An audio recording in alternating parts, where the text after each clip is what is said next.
दिघंचीमध्ये दिव्यांग निधी व ट्रॅक्टर खरेदी गैरव्यवहार चौकशी मागणीसाठी उपोषण। सोमवारी दिघंची येथे दिव्यांग नागरिकांना त्यांना दिला जाणारा 5% निधी मागील 3 वर्षापासून मिळालेला नाही, तो मिळावा व दिघंची ग्रामपंचायतीने नवीन ट्रॅक्टर खरेदी केला आहे, मात्र त्याचा वापर नाही, शिवाय तो ट्रॅक्टर खरेदीची आवश्यकता नव्हती। त्याचबरोबर ट्रॅक्टर खरेदी व्यवहार व वापर याची चौकशी व्हावी या मागणीसाठी ॲडव्होकेट विलास देशमुख यांच्या नेतृत्वाखाली आज दिघंची बस स्थानकापासून ग्रामपंचायतपर्यंत वाजत गाजत रॅली काढून उपोषण सुरू केलं। प्रशासनाचं करायचं काय? खाली डोंगरावर पाय. प्रशासनाचं करायचं काय? खाली डोंगरावर पाय. कोणचा म्हणतोय देत नाही, घेतल्याशिवाय राहत नाही. अरे कोणचा म्हणतोय देत नाही, घेतल्याशिवाय राहत नाही. ट्रॅक्टर ग्रामपंचायतच्या आवारात लावलाच पाहिजे. ट्रॅक्टर ग्रामपंचायतच्या आवारात लावलाच पाहिजे.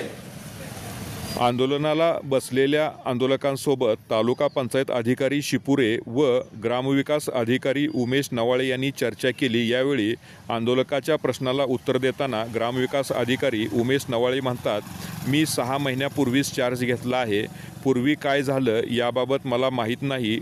ठरलेलं छापील साचेबद्ध उत्तर देऊन जबाबदारी झटकण्याचा प्रयत्न केला।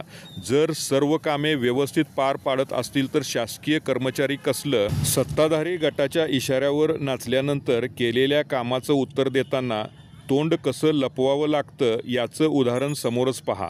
अण्णासाहेब, हो अण्णासाहेब, अण्णासाहेब तुम्ही चार्ज घेताना ट्रॅक्टरचा चार्ज घेतला नाही का? नाही सांगा की। हो अण्णासाहेब, ट्रॅक्टरचा चार्ज सोडून तुम्ही बाकी सगळा चार्ज घेतला का? घेतला ना? घेतला का नाही ट्रॅक्टर? मग तिकडे कसं काय लावलाय तुम्ही? सुरुवातीला जागा नाही का? ग्रामपंचायतीची जागा नाही का? जागा नाही का?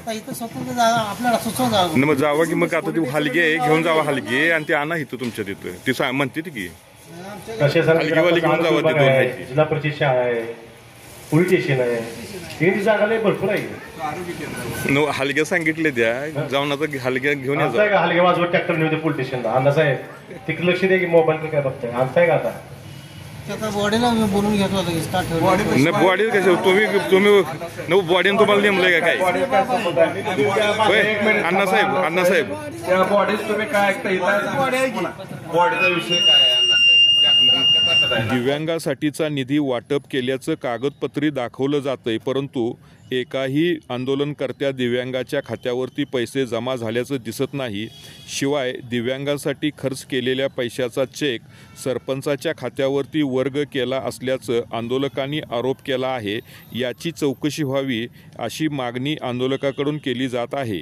आज दिघंची ग्रामपंचायतीस प्रत्यक्ष भेट देऊन दिघंची गावातील ग्रामस्थ आणि दिघंचीच्या ग्रामपंचायत समोर जे बेमुदत उपोषण चालू केले होतं त्या संदर्भात आम्ही पंचायत समितीच्या वतीने मी विस्तार अधिकारी प्रकाश शिपुरे आणि ग्रामपंचायत अधिकारी ग्रामपंचायत दिघंची यांनी प्रत्यक्ष भेट देऊन उपोषणकर्त्यांची जी मागणी आहे त्या पद्धतीने आम्ही चर्चा करून पुढील 15 दिवसात ट्रॅक्टर संदर्भात जो ग्रामस्थांचा जो तक्रारी अर्ज आहे याबाबत योग्य तो अहवाल सविस्तर चौकशी करून वरिष्ठ कार्यालयाकडे सादर करण्याची आम्ही मागणी केली।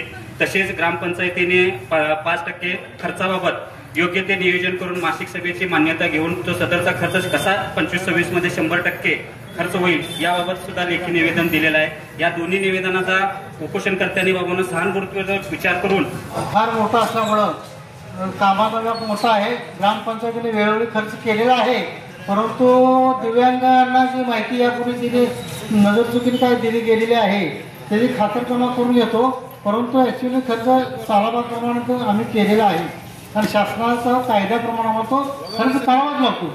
आता काय रिपोर्टमध्ये मागच्या ग्रामपंचायत दरकारपणा केला काय माहिती, परंतु खर्च ओके आहे, काय अडचण नाही। खातर जमा करून राहिलेला निधी ग्रामपंचायतच्या मासिक सभेपुढे खर्च करण्याचा मी त्यांना विषय ठेवून ते काय कारवाई करता येते करू। पंचायत समिती अधिकारी यांनी दिलेल्या आश्वासनानंतर आंदोलन तात्पुरतं स्थगित केल्याचं ॲडव्होकेट विलास देशमुख यांनी सांगितलं। दिघंचीच्या या महादेव मंदिरासमोर दिव्यांग बांधव आणि ग्रामस्थ दिघंची अशा आम्ही सर्वांनी मिळून एक लाक्षणिक उपोषण केलं उपोषणाचे मुद्दे असे होते की दिगंची ग्रामपंचायतीनं गेल्या 1.5 वर्षापूर्वी एक ट्रॅक्टर खरेदी केला आणि तो ट्रॅक्टर खरेदी करत असताना त्याच्याबरोबर कचरा उठवण्यासाठी एक ट्रॉली घेणं आवश्यक होतं, डम्पिंग. ती घेतली नाही, त्याचं रजिस्ट्रेशन सुद्धा केलं नाही आणि त्याचा गैरवापर होतोय अशी आम्ही मागणी केली ह्या संदर्भात चौकशीची.